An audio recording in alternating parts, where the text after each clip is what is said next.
Let's get right into it. Oh, drinking blood for health. So picture this. It's the year 1500. You wake up feeling a little under the weather, maybe a headache, maybe a bad vibe. What's the cure? Oh, just chugging a nice warm cup of human blood. Yeah, no Advil, no tea, just straight up liquid hemoglobin from some unlucky criminal who got executed that morning. This wasn't just some weird vampire cosplay either. Doctors, actual professionals in robes with fancy Latin, believed that drinking blood gave you strength and energy. Because, obviously, if you drink life juice, you absorb life force. Science. Spoiler alert, all you really got was iron overload, stomach cramps, and a one-way ticket to food poisoning. Basically, the world's worst protein shake. 2. Smoking was doctor approved. Imagine going to the doctor because your lungs hurt, and the doctor literally prescribes more smoking. That was life in the early 1900s. Cigarette companies ran ads with smiling doctors saying things like, 9 out of 10 physicians recommend this brand. Yeah, no wonder people thought it was fine. When the guy with the stethoscope tells you nicotine is basically a vitamin. Fast forward. Turns out inhaling fire and tar is not in fact wellness. Who knew? And now we've gone full circle where people are paying $10 for flavored vapes that taste like unicorn farts. Congrats, we learned nothing. 3. Public bathing. Together, picture an entire town crammed into a giant wooden tub, splashing around like it's some medieval water park. Except, oh wait, the water's only changed once a month. By the time you hop in, it's basically human soup. Back then, shared baths weren't just normal, they were considered social events. You're sitting there trying to relax, and next to you is some hairy guy coughing up the bubonic plague. So, how's the wife, Gerald? Hack hack cough. And people wonder how pandemics spread. Forget Netflix and chill. This was smallpox and soak. Or eating mummies. Here's a fun dinner idea. Roast chicken, mashed potatoes, and powdered ancient Egyptian corpse sprinkled on top like parmesan. Yeah, in the Renaissance, ground-up mummies were sold as medicine.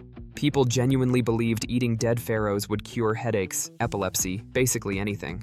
Imagine a waiter asking, "Freshly grated mummy on your pasta, sir?" Like, sorry Tutankhamun, but apparently your eternal rest was just one big spice rack. The kicker? Half the mummy powder wasn't even real mummies. It was random bones, dirt, and glue sold to gullible rich people. So you weren't just a cannibal, you were a scammed cannibal. 5. Sleep in 2 shifts. You think your sleep schedule is messed up because you're scrolling TikTok until 3 a.m.? Medieval people had you beat. They literally slept in 2 separate shifts. First sleep, wake up in the middle of the night for like 2 hours, then second sleep. During that midnight gap, people prayed, read, wrote letters, even visited neighbors. Imagine waking up at 1 a.m. and casually dropping by your buddy's hut. Hey, can I borrow some firewood? Also, how's your goat? Modern science actually says this split sleep wasn't terrible. It lined up with natural circadian rhythms. But let's be real, if you texted a friend today at 2 a.m. like, "You up?" you're not asking about goats. 6.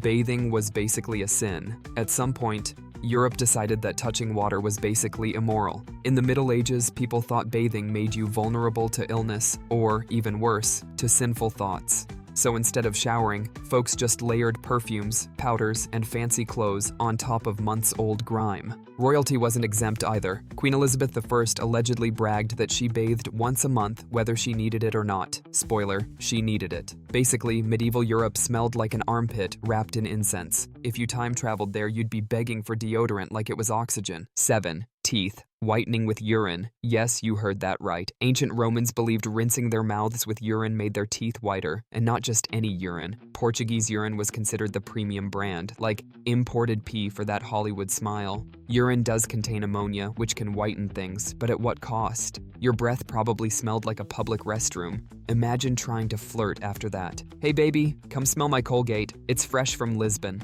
Modern-day whitening strips suddenly don't seem so overpriced, huh?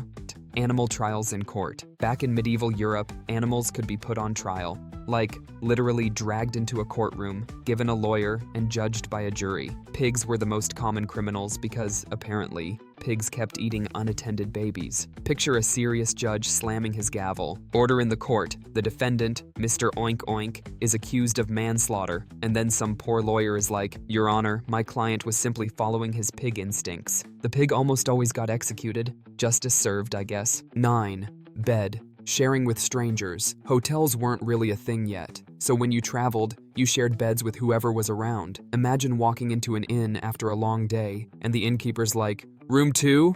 Yeah, you'll be spooning with old man Greg. Don't mind his snoring or the lice. This wasn't even considered weird. Total strangers would literally snuggle up for the night because beds were expensive. Forget Tinder. Back then, you met your cuddle buddy through pure bad luck. Bloodletting as a cure-all. Got a fever? Bleed it out. Feeling sad? Bleed it out. Stub your toe? Yep, you guessed it. Bleed it out. For centuries, doctors treated every illness by draining your blood, because obviously your body is just one bad oil change away from perfect health. Sometimes they'd use leeches, other times just knives. Either way, you'd walk out lighter, weaker, and still sick. Basically, the medieval healthcare system was just legalized vampirism. 11. Wearing lead makeup. Beauty has always been pain, but in the 16th century it was also poison. Women used lead-based makeup to get that pale, ghostly look. The problem? Lead is, toxic. So people's skin literally rotted while they were trying to look flawless. Imagine doing your makeup in the morning, then realizing your foundation is slowly murdering you. And they kept using it anyway, because apparently nothing says beauty like a dash of chemical warfare on your face. So, random cures for hysteria. Anytime a woman had emotions in the 1800s, doctors just diagnosed her with hysteria. And the cures were, let's just say, questionable. Ice baths, forced bed rest, or sometimes manual therapy from the doctor. Yes, that kind. So basically, women weren't sick, society was. And the cure wasn't medicine, it was the patriarchy being super creepy. 13. Dying of style. Corsets were the fashion flex of the 1700s. They squeezed your waist so tight that your organs were basically playing musical chairs inside your body. Sure, you looked snatched, but you also couldn't breathe, fainted constantly, and sometimes literally punctured your lungs. It's like Spanx, but deadlier. Honestly, if you made it through a Victorian dinner without passing out, you deserved an Olympic medal. Bleaching for everything. Yes, leeches get their own spot. These slimy little guys weren't just used in bloodletting, they were slapped on for basically every ailment. Headaches, obesity, bad vibes, you name it. Doctors were like, your horoscope says Mercury's in retrograde. Better slap a leech on that. The craziest part? Leeches are still used in modern medicine today, but in super specific high-tech surgeries. So yeah, medieval doctors were onto something, accidentally. That's all for today. I'll be making more videos like this, so subscribe if you don't want to miss them.